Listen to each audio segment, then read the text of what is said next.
As many of you know, at the end of Arc the Animated Series Episode 6, there was a trailer for Season 1, Part 2. Today we're going to break it down, frame by frame, and formulate some of these theories about what might happen. Anyways, on with the breakdown.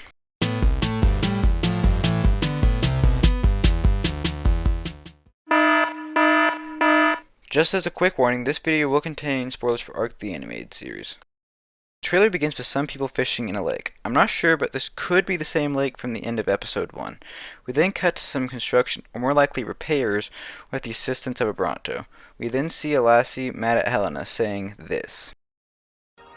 Leave me alone! You don't know what it's like! She's of course talking about her adopted father John dying, to which Helena responds with this. I do.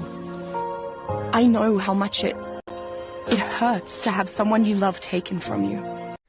This is of course referencing Helena's wife Victoria being killed in a war.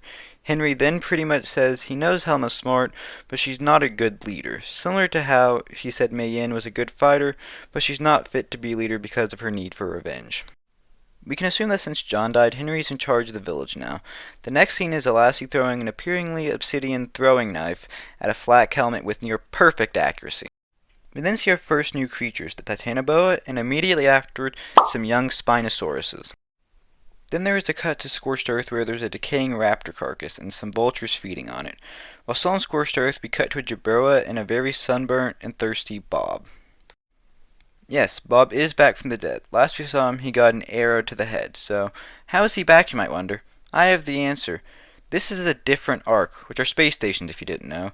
And in the lore of Ark, in the distant future, people are cloned and given their memories, and or spawned onto the Arks. I'm not going to go into too much detail on the lore, but it's likely Bob was cloned on 2 different Arks, meaning he has no memory of Helena or the island. Next scene we see Core and Scary, who apparently has bandages around his neck.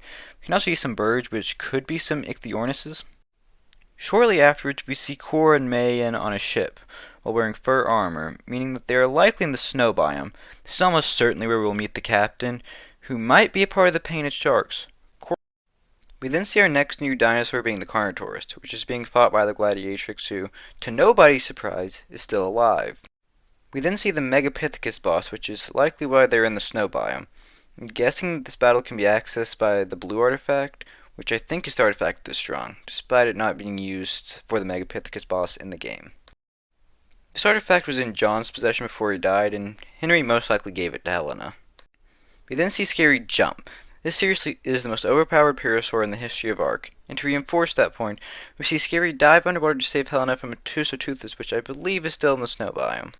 The next scene is of Core jumping onto a Tapejara and knocking off its rider. In the background we can see a Quetzal with a platform saddle, and 4 ballistas. Core then free falls backwards, being caught by his Argentavis. The next scene, Nerva somehow has traditional gladiator armor, and there's also an intense battle in the background. I absolutely love this line. She cries out to me, and she will be avenged! It really conveys Core's connection with his animals. We then see what is just an epic image of Core and Nerva about to fight and a volcano erupting in the background. In the game, the tech cave is inside the volcano, but I'll get to that in a moment. There is then a scene of Helena with a tech bow, which she presumably got after the Megapithecus was defeated because of how tech weapons and bosses work in the show. The group is then appearingly in an underwater elevator, and we see a Mosasaurus. The next scene we see Mei-Yin fighting an Allosaurus with a spear, and behind her we can see who I think is Queen Sigrid, another one of the confirmed characters we didn't get to see in part 1. Moving on, we see the Gladiatrix with a tech sword, which I think is originally going to be in Nerva's possession. More on that later though. We then see Rockwell with some kind of fake hand, and I believe he is in the area just before the Dragon Arena, which will likely be accessed by the Artifact of the Immune, which is supposed to be in Core's hands, but Nerva likely stole it. We then see a moment from one of Rockwell's flashbacks, implying we will get to see a story in part 2. It's then implied that Rockwell goes crazy, because in the next scene he's in a straitjacket. We then see a gold light, and he says Charlotte. I have no clue who Charlotte is, or what this gold light could be. We then see a moment from Nerva's life in Rome, so we are more than likely getting his story as well. The next scene we see Nerva holding the tech sword, which he likely got after the dragon fight, which is why I think he is the one to initially have the tech sword. We then see a scene that I find to be one of the most interesting scenes in this trailer. In the scene, we can see Rockwell with two hands, but he's in the same clothes that he's in on the island, so I think we could be getting some of the history of the island.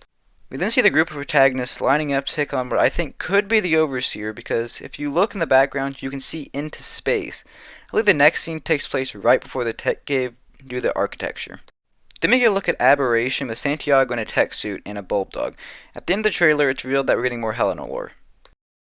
And that's the end of the trailer, and I don't know about y'all, but I am very excited for part 2. Please share your theories in the comments down below, and subscribe if you want more ARC-related news, or just Dinosaur-related content in general. Anyways, thanks for watching, and I hope to see you next time. Goodbye.